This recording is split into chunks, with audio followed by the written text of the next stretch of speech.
Meus irmãos, a paz do Senhor. Glória a Deus, aleluia. Abra sua Bíblia, por favor. No livro do profeta Daniel. Aleluia. Nós vamos, mais uma vez, ler o texto que já foi lido nesta noite, que é o tema desta festividade de jovens. Daniel, capítulo 3, versículos 16 ao 18. Daniel, capítulo 3, do versículo 16 ao versículo 18, que nos diz assim: Responderam Sadraque, Mesaque e Abednego ao rei: Ó Nabucodonosor, quanto a isto, não necessitamos te responder. Se o nosso Deus, a quem servimos, quer livrar-nos, ele nos livrará da fornalha de fogo ardente e das tuas mãos, ó rei. Se não, fica sabendo, ó rei, que não serviremos a teus deuses, nem adoraremos a imagem de ouro que levantaste. Amém, meus irmãos? Podeis assentar, por favor. Meus irmãos, eu quero, com muita alegria em meu coração, em minha alma, eu quero louvar ao Senhor pela oportunidade que o Senhor nos concedeu de estar com os irmãos aqui ontem e hoje. Quero glorificar a Deus por este grupo de jovens, geração eleita. Que Deus continue abençoando vocês, que vocês continuem se esforçando para a obra do Senhor, servindo ao Senhor com alegria, e aproveitem esse tempo da mocidade, da juventude, para servir ao Senhor com alegria em vosso coração. Quero louvar a Deus pela vida do pastor Marcos e da irmã Clarismar, que nos receberam, e com toda certeza esta foi a primeira vez que viemos, e querendo Deus, em outras ocasiões nós estaremos juntos aqui para a glória do nome de Jesus. Ontem eu falei dos livros, alguns irmãos adquiriram, os que quiserem hoje aí tem ainda alguns, e esses dois aqui eu vou deixar de presente com o pastor Marcos, né? Eu vou fazer como a Bíblia nos ensina. Depois vocês leiam Gálatas capítulo 6 e versículo 6. Vocês leiam lá o que está escrito e depois vocês vão aprender a fazer isso também. Então esses dois aqui é para o senhor, pastor. Amém. Deus abençoe. Amém. Obrigado por tudo. Amém. Em nome de Jesus. Cantor Samuel e sua família, é um prazer muito grande conhecê-los. Deus abençoe. Ao retornar, leve nosso abraço lá para o pastor Silas, por favor. Encontrando com ele, diga que mandamos um abraço. Mato Grosso é uma bênção. Deus abençoe, em nome de Jesus. Também o Cláudio, quero glorificar a Deus mais uma vez pela vida do Cláudio, pela amizade, pela companhia, por estar conosco nesta viagem. É um amigo de verdade. Quero pedir aos irmãos que orem por nós. Nós vamos sair amanhã. Pretendemos sair bem cedinho, de madrugada. Vamos a New Jersey para fazer uma entrevista com o nosso escritor da revista de adultos do próximo trimestre. Eu acredito que lá pelo meio-dia, 1h da tarde mais ou menos, nós vamos estar liberados, né, Cláudio? E vamos voltar para casa. Então amanhã nós temos pelo menos umas 10 horas de viagem. Umas 5 horas daqui para lá e depois mais umas 5 horas até a nossa casa. Mas Deus vai nos guardar, levar em paz, nos conduzir em segurança, assim como nos trouxe. Amém, meus irmãos? Muito bem, meus irmãos. O texto que lemos e que é o tema desta festividade está no capítulo de número 3 do livro de Daniel. Se você estudar o capítulo 3 do livro de Daniel, se você estudar, aliás, o livro de Daniel com cuidado, você vai perceber que o capítulo 3 é o único capítulo que não cita o nome do profeta Daniel. O capítulo 3 também é o único fato descrito no livro de Daniel que não faz nenhuma referência a Daniel, que é o personagem principal deste livro. Deixa eu interromper aqui um pouquinho antes de continuar, porque eu preciso louvar a Deus pela vida do irmão Elias, da sua família. Nos recebeu lá hoje.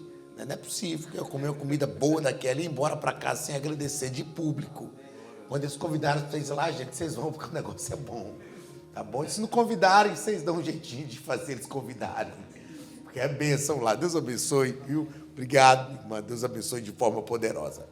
Então, como eu ia dizendo, o capítulo 3, meu filho, antes de eu ir dizendo também, se você puder colocar aquele mês de ontem, então baixei assim um pouquinho, vai ficar melhor. Aquele mês que depois ontem foi bênção, tá bom? Deus te abençoe. Capítulo 3 é o único fato descrito no livro do profeta Daniel que não envolve diretamente a vida de Daniel. Não envolve diretamente a vida de Daniel. O capítulo 3 é conhecido como o fato que fala da fornalha de fogo ardente. Para a gente entender onde Daniel estava e por que Daniel não é citado neste capítulo 3, é só a gente ler no capítulo 2, versículos 17 e 18. A gente vai perceber que no capítulo 2, Nabucodonosor teve um sonho, e ele queria que o sonho dele fosse interpretado, mas ele não queria nem contar o sonho que ele teve. E todos os magos, os encantadores dos babilônicos ou dos caldeus, os sábios daquele tempo, eles não puderam atender o pedido de Nabucodonosor. E então Nabucodonosor determinou a Arioque, um líder da corte, que matasse todos os sábios. E quando Arioque foi executar a ordem, Daniel perguntou para ele: por que você está tão apressado em cumprir a ordem do rei para matar todos os sábios da corte? E é claro que dentre eles, Daniel, Misael, Ananias e Azarias também seriam mortos. E Arioque disse: é porque o negócio é urgente. O rei mandou executar a ordem urgente. E ele diz: calma. Você já viu que tem gente que tem muita pressa em fazer aquilo que vai tirar a vida de alguém, prejudicar alguém? É claro que nem tirar a vida física. Tem gente que tem pressa para executar aquilo que vai ser prejudicial ao outro. Daniel disse a ele: calma, eu vou falar com o rei. Daniel foi ao rei, pediu um tempo e disse ao rei: determina o senhor mesmo um tempo e nós vamos orar. E Deus vai resolver esse negócio. E Deus realmente resolveu. Mas quando o rei deu a Daniel o tempo, a Bíblia diz no versículo 17 e 18, que Daniel foi para casa e fez saber o caso a Ananias, Misael e Azarias, seus companheiros, para que pedissem misericórdia ao Deus dos céus sobre este mistério, a fim de que Daniel e seus companheiros não perecessem com o resto dos sábios da Babilônia. Então, o que Deus está fazendo aqui no capítulo 2 é não permitir que Daniel, Misael, Ananias e Azarias perecessem com os demais sábios da Babilônia. Eu quero que você guarde isso, porque é importante para o capítulo 3. O texto vai dizer que isso foi feito a fim de que Daniel e seus companheiros não perecessem com o resto dos sábios da Babilônia. Então perceba que por causa de Daniel, Misael, Ananias e Azarias, Deus livrou, pastor Marcos, preservou a vida de todos os sábios da Babilônia. Foi por causa deles? Não. Foi para que Daniel e os seus companheiros não morressem. Deus interviu. E esta foi a razão da oração de Daniel, Misael, Ananias e Azarias.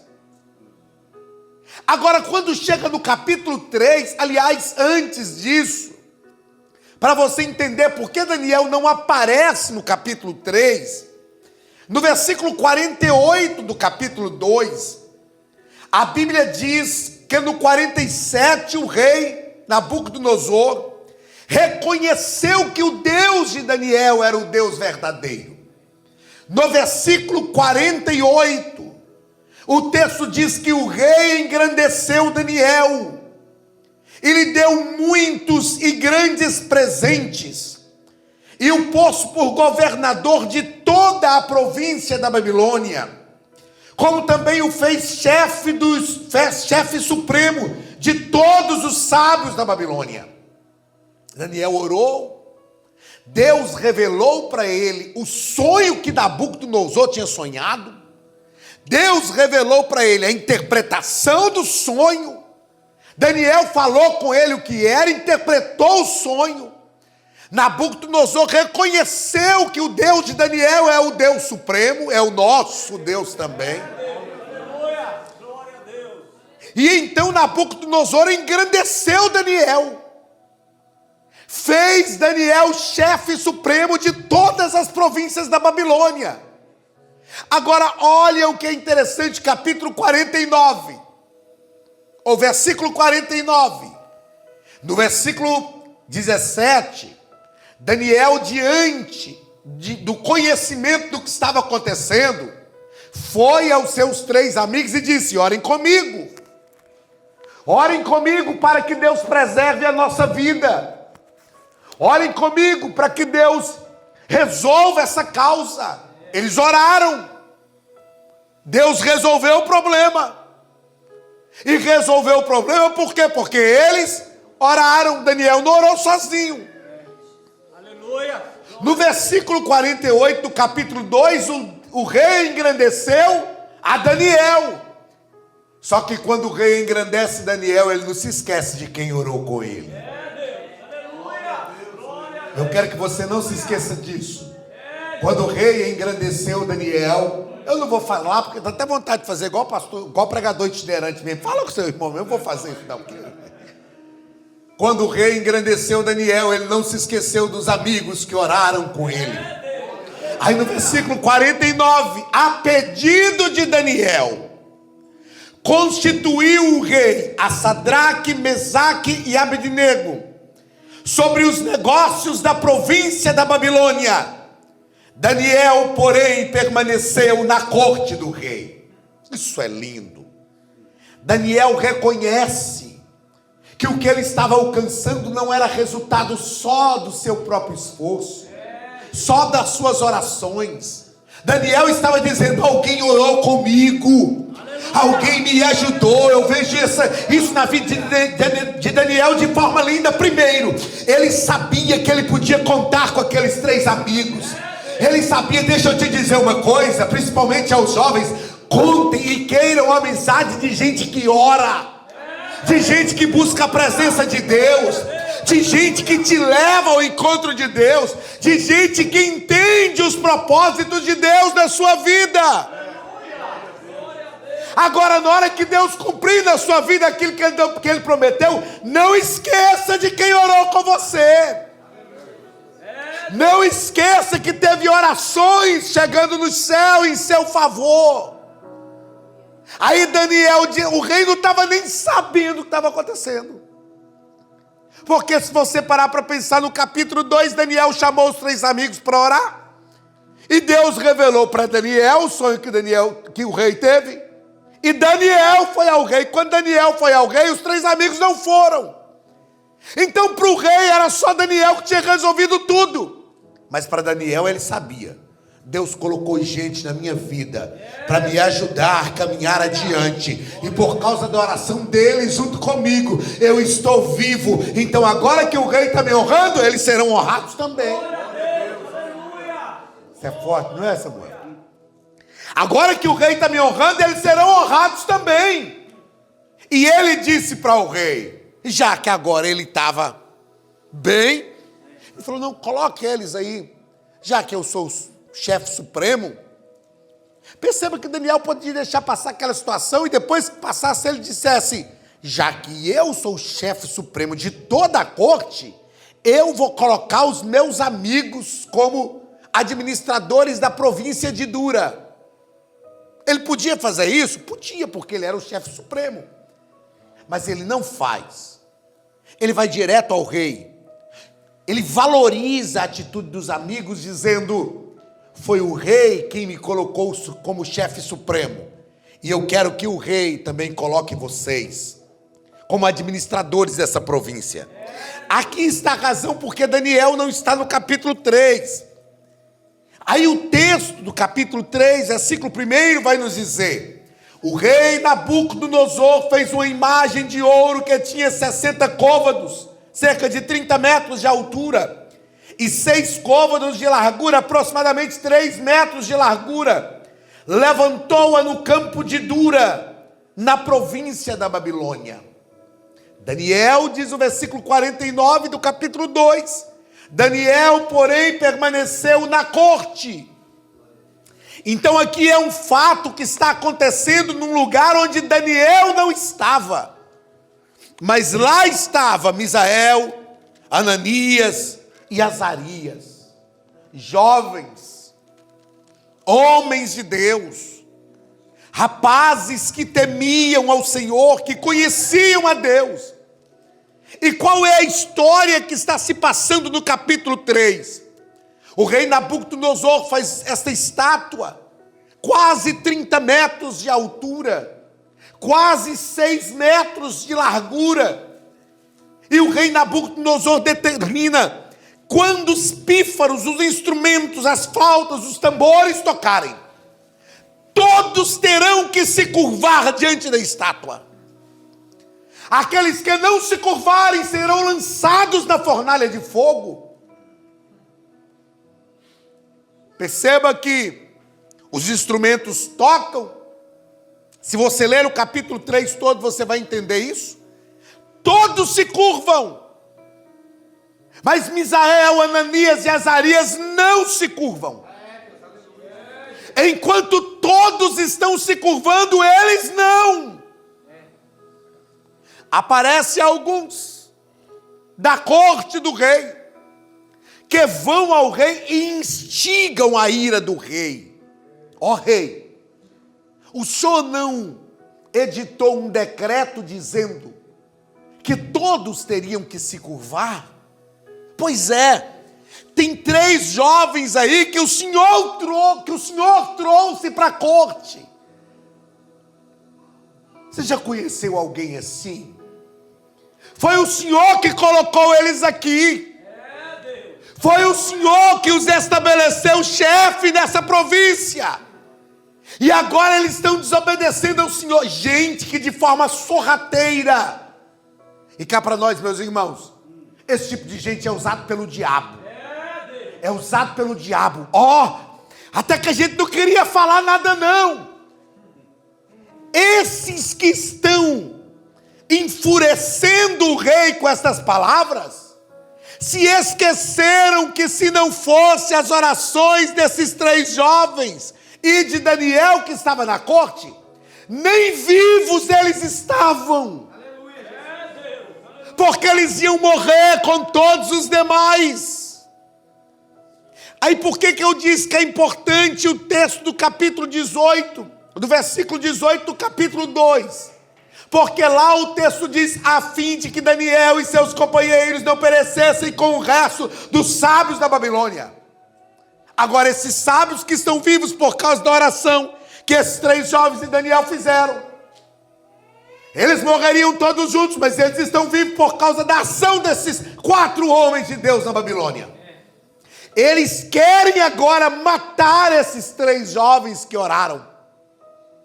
Agora pense comigo, não era uma questão de bom senso. Não era uma questão de dizer, olha, eles oraram por nós. E porque eles oraram por nós, nós estamos vivos.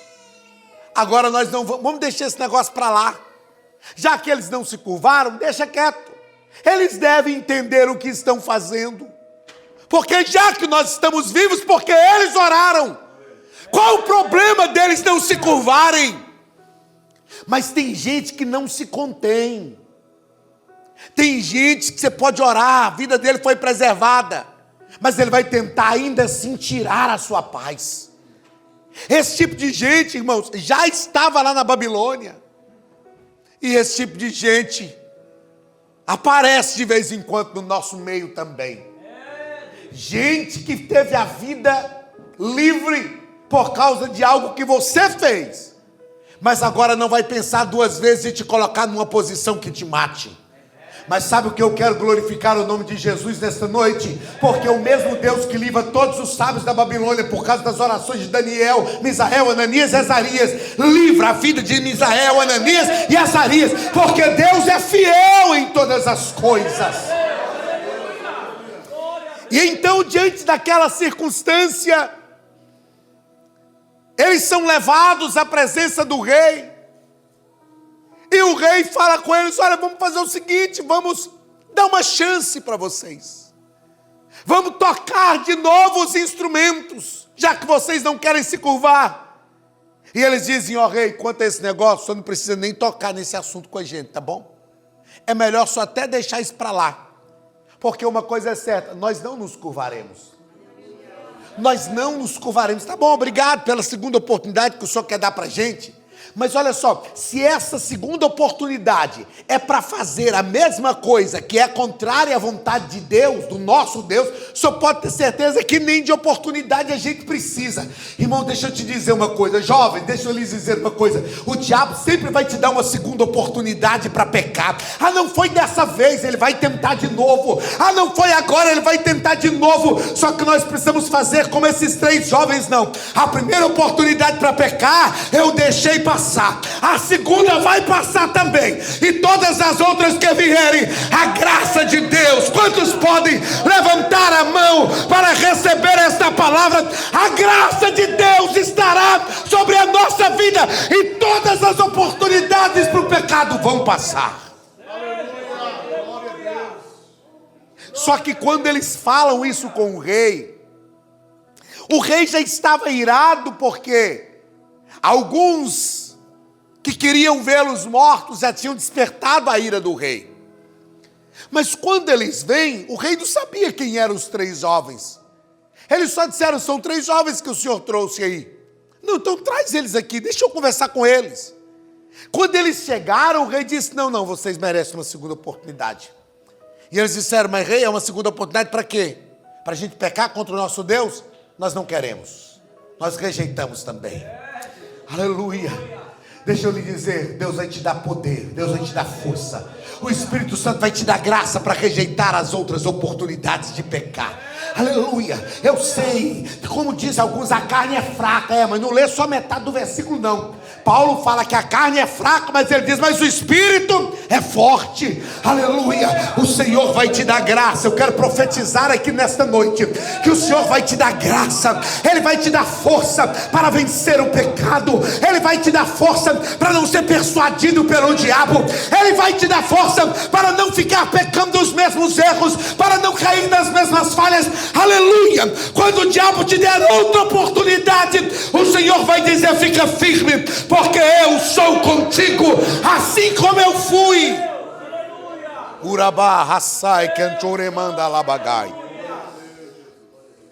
E aí quando eles dizem para o rei, nós não nos curvaremos, o rei diz, então a fornalha vai ser aquecida 7 vezes mais.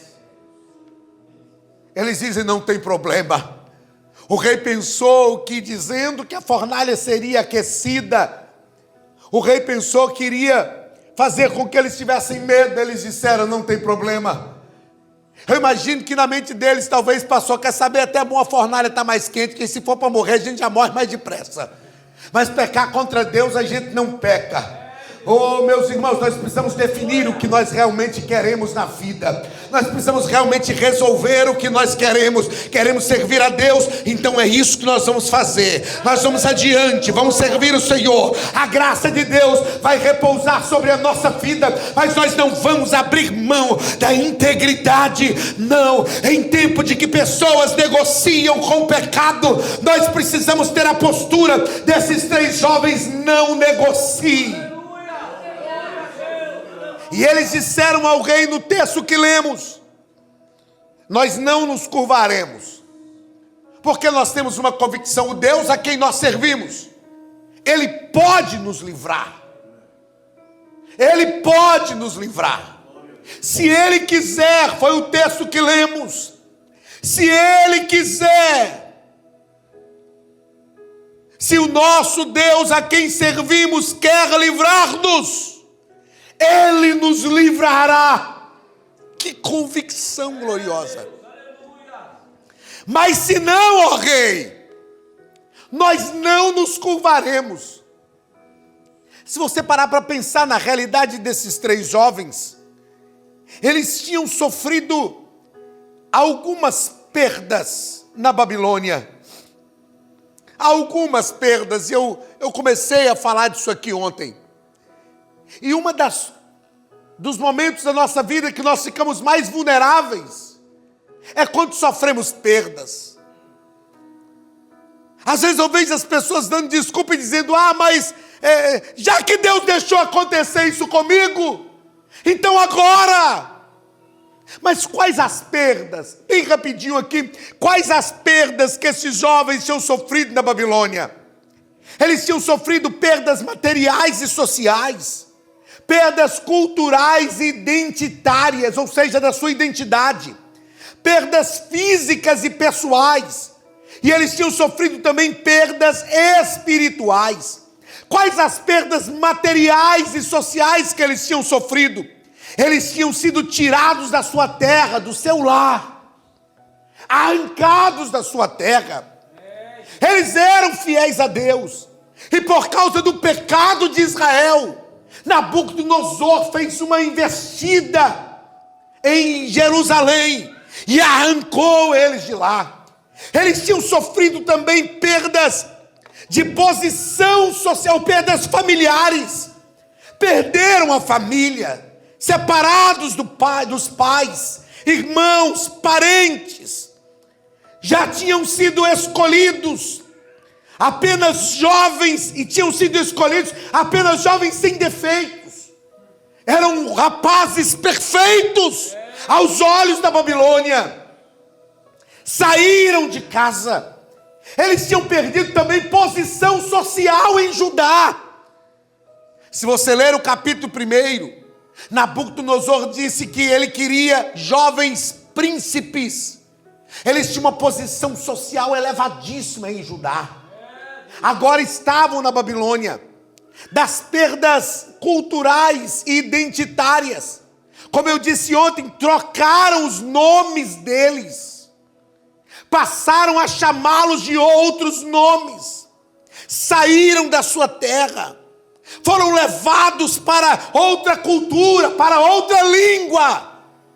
Eram estrangeiros, imigrantes na Babilônia. Isso tem muito a ver conosco. Aprender uma nova língua, o aramaico, uma nova cultura totalmente diferente da sua. Eles estavam longe de casa, perderam então nomes, línguas e costumes. Adoração pública. Uma das coisas mais preciosas para o judeu era ir para o templo adorar. Uma das coisas mais preciosas, estar no templo adorando o Senhor. Perderam tudo. Não é porque eles eram infiéis, não é porque eles queriam. Agora eles não tinham culto, não tinham louvores. Os louvores do povo de Israel eram louvores, segundo os historiadores, maravilhosos. Assim como o cantor Samuel cantou aqui, nos envolve, coloca a alma da gente lá no céu. O louvor de Israel era um louvor, Samuel, tão magnífico, que no Salmo 137, os caldeus, os opressores, lá na Babilônia, diziam para o povo de Israel: cantem um dos cânticos de Sião para nós. Vocês estão presos aqui, mas cantem para nós. A gente ficou sabendo que quando vocês cantam, coisas diferentes acontecem. Mas eles não tinham templo, não podiam cantar. Eles haviam perdido também perdas físicas e pessoais. Perderam a liberdade. Num dia eram príncipes, num dia tinham toda a liberdade em Jerusalém. Daí a alguns dias estavam cativos na Babilônia, presos ali. Embora se tornaram parte da realeza, mas só faziam aquilo que Nabucodonosor queria. Perderam a sua liberdade. Eles estavam vivendo sobre uma juventude com a disciplina extremamente severa, sobre o que comer, um tipo de treinamento específico, regras que incluíam dieta alimentar, imposição da comida do rei. Era uma situação que com certeza era indesejada. Eles tiveram também perdas espirituais, distância do culto em Jerusalém, convivência com a idolatria. Deus permitiu eles conviverem com a idolatria. Outra perda espiritual que eles tiveram: constante pressão de assimilação, porque o exílio era uma tentativa de apagar a fé de Deus na vida deles, substituir a fé pela religião babilônica. Deus havia permitido. Eles estavam ali. Quem sabe se fosse eu, falar assim para não falar nenhum de vocês, iria me revoltar contra Deus dizendo: foi Deus que permitiu. Então quer saber, já que a gente está nessa terra, a gente vai se envolver com tudo que essa terra tem mesmo e pronto. Eles não. Eles tiveram perdas familiares, perderam a terra, a posição, a liberdade, os nomes, o costume e o templo. Mas eles não perderam a sua fé. Aleluia, aleluia. Eu sei que a psicologia ensina, eu sou terapeuta, psicanalista, clínico, e eu sei muito bem disso. A psicologia ensina que o ser humano é produto do meio. Mas deixa eu te ensinar uma coisa: não seja transformado pelo ambiente. Receba uma transformação de Deus na sua vida e transforme o ambiente à sua volta. O que Deus quer de nós é que nós transformemos o ambiente à nossa volta. Nós não podemos nos entregar, estamos nessa terra, então vamos nos entregar. Não, nós somos servos do Deus Altíssimo, nós somos cidadãos dos céus. Em João capítulo 17, Jesus orou dizendo: eles estão no mundo, mas eles não são do mundo, como eu do mundo não sou. O que dita as regras da sua vida?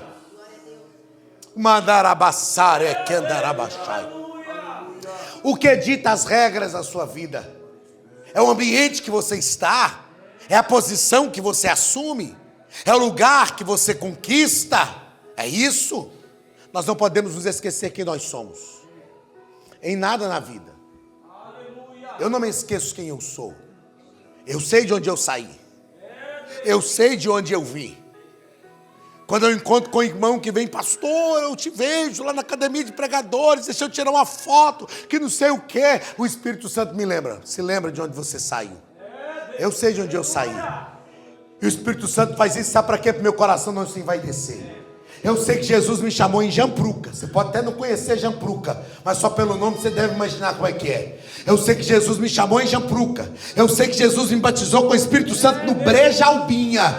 Tem um amigo meu que diz: mano, você tem roça no sangue. Jesus te chamou em Jampruca e te batizou com o Espírito Santo no Breja Albinha. Eu sei onde é a minha origem, e eu estou feliz de ter a origem que eu tenho, porque no lugar que Jesus me encontrou, só Ele me encontraria. Aleluia!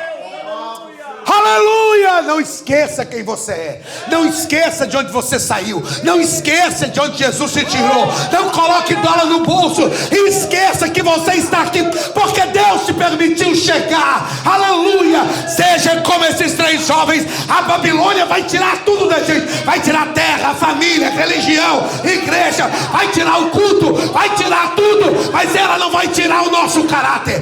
Ela não vai tirar a nossa fé. Eu declaro que esse país não vai roubar a nossa fé. Eu declaro que o dólar não vai roubar a nossa confiança. Eu declaro isto.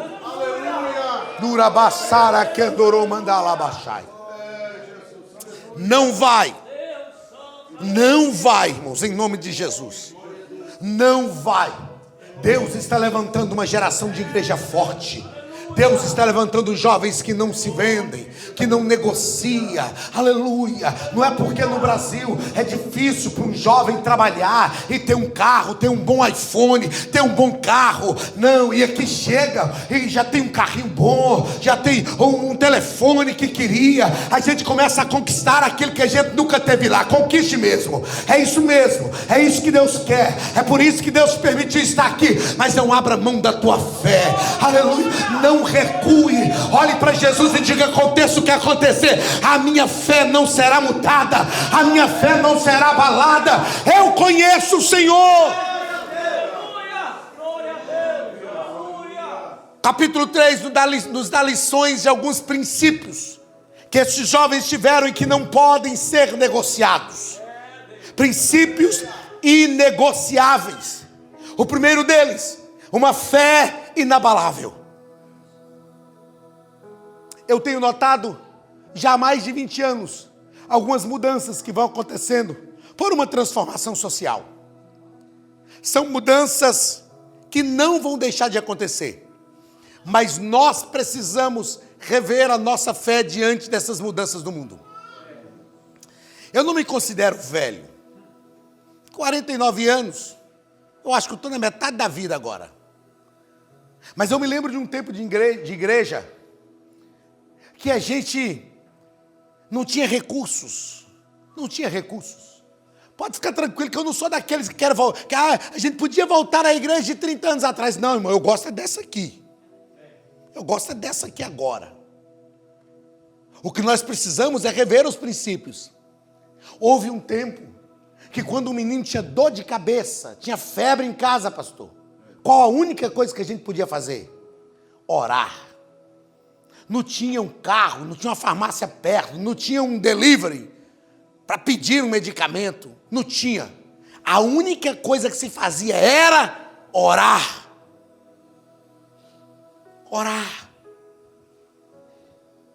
O pastor Jander Magalhães, um amigo muito especial que eu tenho, ele conta que um dia o sogro dele, pastor Juca, que deve estar quase chegando aos 100 anos, foi visitar uma família e dormiu na casa daquela família. Foi embora. E aí na outra noite, o filho da família teve febre. E nada baixava a febre. Aquele negócio do mato, aquele chá, nada baixava. Aí a família disse assim: Warley, vamos pegar esse menino, vamos deitar na cama que o pastor Juca dormiu a noite passada e vamos orar por ele. Deitaram o menino, oraram por ele e Jesus curou o menino. Irmãos, glória a Deus que as coisas mudaram.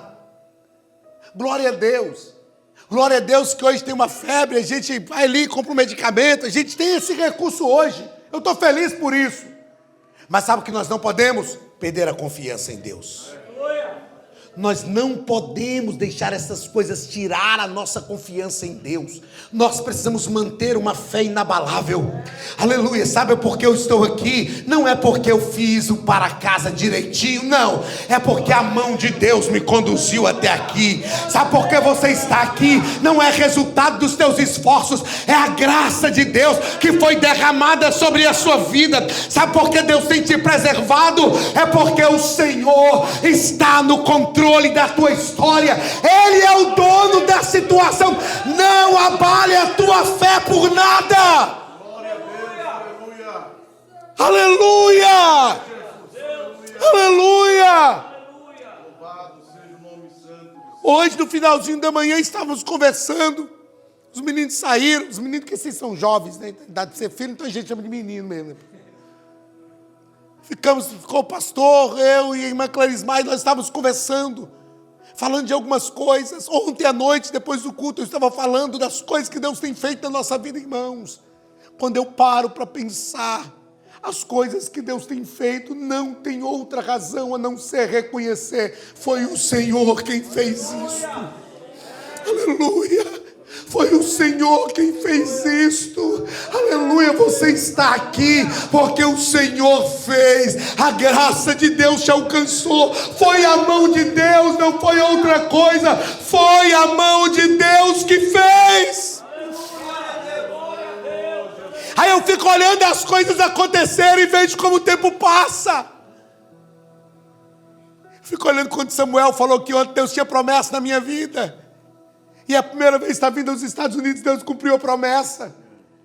Eu estava me lembrando, Samuel, há 16 anos atrás eu também tinha promessa e Deus cumpriu a promessa. E esse é um ciclo de vida. A nós que somos pais, entendamos uma coisa: os filhos têm que renovar a nossa esperança. Aí quando eu vejo Samuel, por exemplo, 27 anos, né, Samuel, da idade da minha filha mais velha. E aí eu vejo Deus cumprindo essa promessa na vida do Samuel. E lembrando que Deus cumpriu na minha 16 anos atrás. Isso me renova, Samuel. Porque eu digo, Deus ainda está cumprindo promessa. Deus ainda está cumprindo promessa. É o Deus da igreja que nós servimos. A igreja não para, irmãos. Ela segue adiante. O Deus que nós servimos é o mesmo ontem, hoje e permanecerá para sempre. Uma geração vai, a outra vem, e Deus continua fazendo. Mantenha sua fé inabalável. Até porque o que você está sofrendo hoje, alguém já sofreu. Sabia disso? Às vezes a gente sofre algumas lutas e a gente fala, eu estou sofrendo. Alguém já passou por isso. Fica tranquilo. O caminho que você está trilhando hoje, alguém já passou. E a Bíblia ensina isso. Salomão escreveu em Eclesiastes, não há nada novo debaixo do céu. Tudo que há já houve, o que haverá também já houve. Não há nada novo debaixo do céu. Nós só precisamos nos encorajar, olhar para a palavra de Deus e dizer, a nossa fé não vai cair por terra. Aleluia, aleluia. Nós temos a palavra, nós temos testemunhos, nós temos experiências vividas, nós temos histórias de pessoas que vieram antes de nós para nos colocar diante do Senhor, dizendo, permaneça. Outro princípio que eles não negociaram: submissão à soberania de Deus. Quando eles disseram assim, ó, Deus vai nos livrar, fé inabalável. Mas se não, fica sabendo, ó rei. Sabe o que é isso? Submissão à soberania de Deus. Eles estão dizendo, se for da vontade de Deus que a nossa história se encerre aqui, amém. Acabou. Uma coisa o senhor saiba, rei. A gente pode até morrer se for da vontade de Deus, porque Ele é soberano. Mas nós vamos morrer como heróis. Aleluia! Nós vamos morrer de cabeça erguida, rei. Nós vamos morrer de cabeça erguida. A gente falou e tem falado muito, né, pastor Marcos? Nessa situação imigratória. A gente tem dito, irmão, para com esse negócio. Ah, não vou na igreja porque eu tenho medo do ICE me pegar. Irmão, levante sua cabeça. Faz o que tem que fazer. Não ultrapassa sinal vermelho, não excede a velocidade. Faz aquilo que a lei já determina que se faça mesmo. E deixa com o Senhor. Nós precisamos aprender a confiar na soberania de Deus. Sabe por quê, pastor Marcos? Se for para ele arrancar a gente daqui dos Estados Unidos amanhã e mandar de volta para o Brasil ou para qualquer outro país do mundo, a gente só tem que dizer yes, sir, e pronto, acabou. A gente só vai naquilo que Ele nos conduz. A gente só segue o caminho que Ele nos prepara. Confie na soberania de Deus, porque Deus, Ele tem controle de todas as coisas, irmãos. Deus não perde o controle nunca. Aleluia.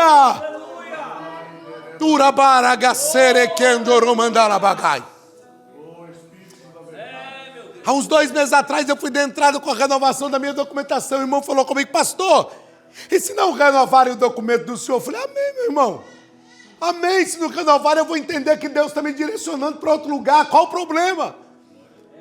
Irmãos, é falta de confiança na soberania de Deus. E isso traz ansiedade para nós. Quando nós confiamos na soberania de Deus, isso nos traz confiança. Acalma a nossa alma e o nosso coração. A ansiedade não toma conta da gente. Gente que acorda todo dia pensando como é que vai ser hoje. Meu Deus do céu, irmão, confie no Senhor. Deus é soberano. Aleluia. Quando a gente confia na soberania de Deus, aleluia, a gente deita a cabeça no travesseiro, como diz o hino, pode dormir tranquilo. A gente dorme tranquilo dizendo: eu sei em quem eu tenho crido. Eu sei que o meu Deus está no controle. Eu sei que o Senhor tem o controle do mundo nas suas mãos. Se não for da vontade de Deus, irmão, nada acontece sem que Deus permita ou sem que Deus decrete. Aprenda a confiar em Deus em todas as coisas. Descanse seu coração. Descanse seu coração. Eu sempre falo com a Gil, minha esposa, falo: meu bem, fica tranquila. Deus está no controle. Deus vai fazer aquilo que Ele quer, meu bem. A graça de Deus está sobre a nossa vida. Aleluia, nós não estamos sozinhos. A mão de Deus está nos conduzindo. Oh, o Espírito do Senhor está sobre a nossa vida. Aleluia, aleluia. A gente não precisa ter medo, irmãos. Porque quando a gente confia na soberania de Deus, ainda que alguém levante uma calúnia, faça qualquer coisa para te destruir, você só precisa dizer: Deus, eu estou confiando no Senhor. Na hora certa Deus vai intervir. Provérbios diz que Deus muda o coração dos reis, irmãos. Aleluia. Quando Deus quer, Samuel, tem gente que abre uma porta para você e ainda fala assim: não estou nem entendendo porque que eu estou fazendo isso para você, nem sei porque eu estou fazendo. A mão que fecha a porta é a mão que abre. Aleluia. Deus faz a pessoa acordar um dia querendo abrir uma porta de emprego para você. Se for preciso, Deus revela o seu telefone para alguém, e alguém que nunca te viu vai te ligar. Deus te coloca na hora certa, no lugar certo, da maneira certa. Confie na soberania de Deus na sua vida. Aleluia. Aleluia. É difícil demais viver tentando arrumar as coisas o tempo inteiro. É difícil demais viver tentando ter o controle. Eu tenho que ajeitar isso aqui, eu tenho que ajeitar ali. A gente gasta energia, vai se perdendo. A gente tira o foco daquilo que precisa. Adoece emocionalmente, psicologicamente. Em nome de Jesus, comece a orar a partir de hoje dizendo: o Senhor é soberano na minha vida também. Eles confiaram e tiveram submissão à soberania de Deus. Se é da vontade de Deus que a gente morra, então a gente vai morrer. Se é agora que é para chegar o nosso fim, amém, nós estaremos com o Senhor. Mas uma coisa o Senhor saiba, rei: nós não faremos o que o Senhor está pedindo para fazer. Outro princípio inegociável. Eu disse que o primeiro princípio é a fé inabalável em Deus. O segundo, uma submissão à soberania de Deus. Outro princípio inegociável: coragem diante da pressão. Coragem diante da pressão. O mundo nos pressiona hoje. E é uma estratégia do diabo levantar pressões para nos fazer recuar. Eu preguei esses dias algo que eu quero não pregar o que eu preguei lá, mas dizer parte do que eu disse na pregação. Seja movido pelo propósito. Não seja movido pela circunstância. Não seja movido pelo momento. Mas eu estou com muita raiva. Beleza, ok, sem problema, fica com raiva mesmo. A situação que você passou te causou raiva, isso é inteligência emocional. Sabe o que é inteligência emocional? É dar o estímulo certo, na hora certa, na medida certa, pelo tempo certo. Você passou uma situação que te fez raiva, sinta raiva mesmo. Não sou eu que vou chegar: não, irmão, fica tranquilo, calma. Não, fica com raiva. A situação é para te pôr raiva, então fica com raiva. Mas na medida certa, pelo tempo certo. Não fica com raiva demais. Outra coisa, não haja na hora da raiva. Não haja na hora da pressão. Haja pelo propósito. Não caminhe movido pela pressão em nome de Jesus. Não caminhe movido pela circunstância. Ah, pastor, porque eu estou passando uma luta. Calma, é temporário, vai passar. Não deixe a luta definir as suas atitudes agora. Não, pastor, é porque eu estou sendo provado. Calma, a provação é temporária. Não deixe a provação definir o rumo da tua vida. Confie no Senhor, ore a Deus e diga: eu terei coragem nesta hora. Eu não vou ceder diante da pressão que eu estou sofrendo. Eu já tive situação de obreiro falar: pastor, o que o senhor vai fazer? Eu não vou fazer nada. Mas pastor, só tem que fazer alguma coisa agora? Nada, tem que fazer nada agora. É por isso que Jeremias escreve em Lamentações capítulo 3 dizendo assim, principalmente para o jovem: bom é para o jovem suportar o jugo na sua mocidade, assentar-se solitário e ficar por quanto Deus o conceder. Põe a sua boca no pó, talvez assim haja esperança. Tem situações que Deus permite na nossa vida só para nos fazer parar, para a gente sentar e falar: agora eu não vou fazer nada, e a gente entrar diante de Deus em oração. Pastor, mas se eu entrar diante de Deus em oração vai resolver o problema? Talvez agora não, mas fique lá enquanto Deus não resolver. Um dia uma irmã me falou assim: pastor Marcos, pastor, eu estou orando e pedindo a Deus uma resposta de uma situação, Ele não me respondeu nada ainda, o que é que eu faço? Eu falei: a senhora está doida? A senhora está perguntando para Deus responder, Ele nos respondeu, a senhora quer que eu responda? Se Ele não respondeu, a senhora não faz nada, espera Deus responder. A pressão que a igreja está sofrendo é para nos fazer tomar uma caminhada e tomar decisões fora da vontade de Deus. Mas eu declaro nesta noite, em nome de Jesus, que nós somos uma igreja que não vamos nos mover pela pressão, não, vamos nos mover pelo propósito. Pelo propósito. Resista a pressão e vise o propósito. Em quarto e último lugar, o quarto princípio que eles não negociaram: prioridade da adoração a Deus. Eles sabiam que se curvar naquele momento, irmãos, se fosse muitos hoje, ia combinar um com o outro: ah, vamos nos curvar só agora, só para a gente não morrer. Deus conhece nosso coração. A gente vai ficar de pé aqui no meio desses milhares de pessoas, essas milhares de pessoas que se curvaram? Ah, não, Deus conhece nosso coração. Deus sabe que é só uma curvadinha da boca para fora. Deus sabe. Não, por favor. Por favor. Que todos saibam. Deus sabe mesmo. Mas que todos que estiverem à nossa volta também saibam. Aí tem eles que não se curvam. Aí tem essa moça que não se curva. Aleluia. Quem sabe alguém até não deu uma puxadinha na veste e fala: rapaz, abaixa, o que custa? Não é nada. Depois você pede perdão a Deus, está tudo certo. Deus vai entender. Deus sabe que é pela vida de vocês. Não, nós não nos curvamos. Nós não nos curvamos. A nossa prioridade é adorar a Deus. Aconteça o que acontecer, nós vamos continuar adorando. Aleluia, aleluia. Oh, tem tantas situações que nós somos levados a nos curvar. Tem tantas situações nesse país que nós somos levados a nos curvar. Não, todo mundo faz. Um dia um camarada disse comigo: não, todo mundo faz isso, não tem problema. Não é que é errado, não, não, em nome de Jesus. Em nome de Jesus, não ceda à pressão, não se curve, mantenha a sua posição. Não é uma questão de 1 minuto, 2, não. É uma questão de fidelidade, é uma questão de sinceridade, é uma questão de se manter diante de Deus, é uma questão da nossa própria consciência, irmãos. Eles não negociaram, e nós também não vamos negociar. Em nome de Jesus. Em nome de Jesus. Sabe como eu entendo a nossa vida? Quando nós não negociamos, tem situações que parece que vão ficando travadas. Mas chega um ponto que Deus destrava e as coisas acontecem. Nós não podemos recuar, porque se nós recuamos, nós perdemos a bênção. Na hora que a bênção estava na nossa mão, chegando na nossa mão. E a palavra de Deus para a nossa vida. A palavra de Deus para a nossa vida.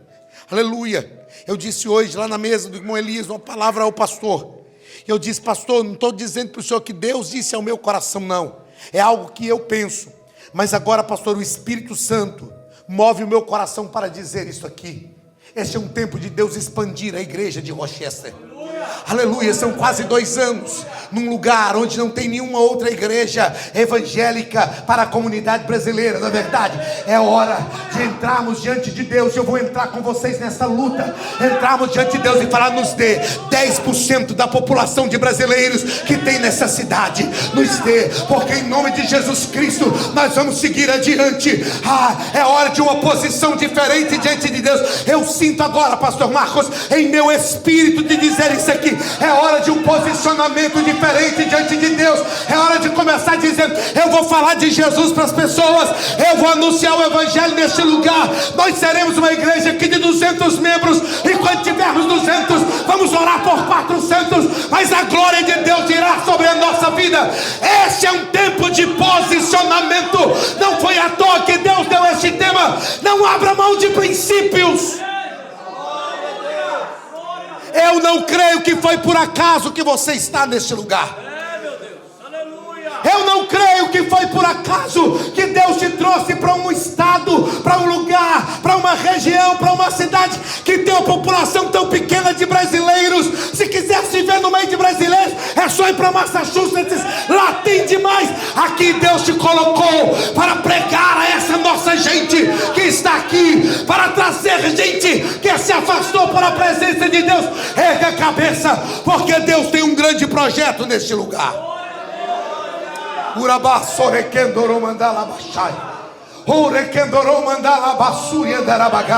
Eu sinto a unção profética sobre a minha vida nessa hora. Deus tem muita gente nesta cidade, e você é quem vai alcançá-los. Você pode ficar de pé no seu lugar, por favor.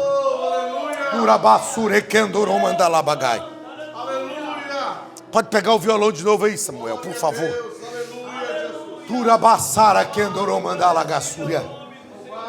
É tempo de não se curvar. Eles não negociaram a fé inabalável em Deus. Eles não negociaram a submissão à soberania de Deus. Eles não negociaram a coragem diante da pressão. Eles não negociaram a prioridade da adoração a Deus. Aleluia, bendito seja o nome de Jesus. Sabe o que nós estamos precisando nesses dias que estamos vivendo? Priorizar a nossa adoração a Deus. Eu tenho ensinado já há alguns anos que o que nós estamos precisando é celebrar a nossa fé em Jesus. Celebrar a nossa fé em Jesus. Não é você que vai pegar ninguém pelo pescoço e fazer voltar para a igreja, fazer ser crente de novo, fazer se consertar com Deus, não. Mas quando nós começamos a adorar, Deus move os céus. Aleluia. Prioridade na adoração. Não se curve diante do dólar, não se curve diante da oportunidade, não se curve diante da facilidade que a gente não tinha no Brasil, não. Em nome de Jesus, erga a sua cabeça aos céus e diga: eu vou adorar ao Senhor, eu vou glorificar o nome do meu Deus. Aleluia.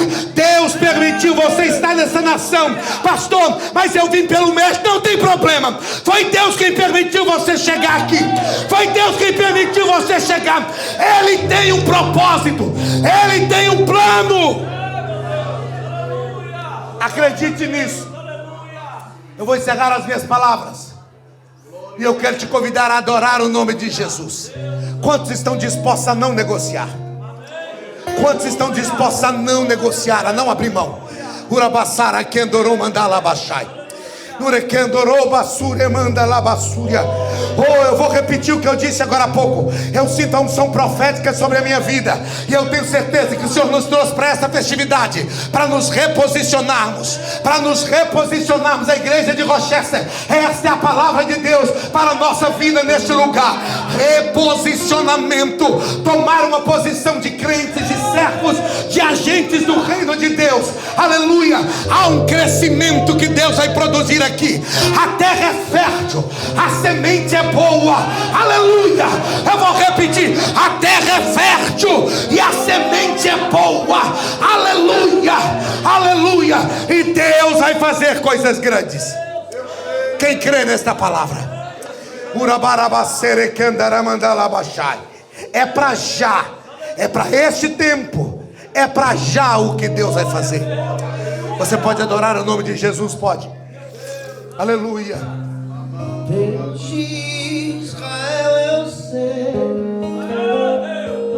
Esse foi o hino que Deus colocou no meu coração. E eu disse, não vou pedir para ele. Eu não vou pedir para ele. Porque se for isso mesmo é o que Deus vai fazer. Eu quero te convidar a adorar a Deus porque o Espírito Santo está aqui. Eu quero te convidar a adorar a Deus porque o Espírito Santo está aqui. Ah, pastor, está falando isso. Não, eu quero crer que você é crente e você está sentindo o mover do Espírito aqui. Eu não precisaria falar isso, eu tenho seriedade no púlpito. Esse foi o hino que Deus pôs no meu coração. Pode cantar, meu filho. É isso que Deus quer de nós.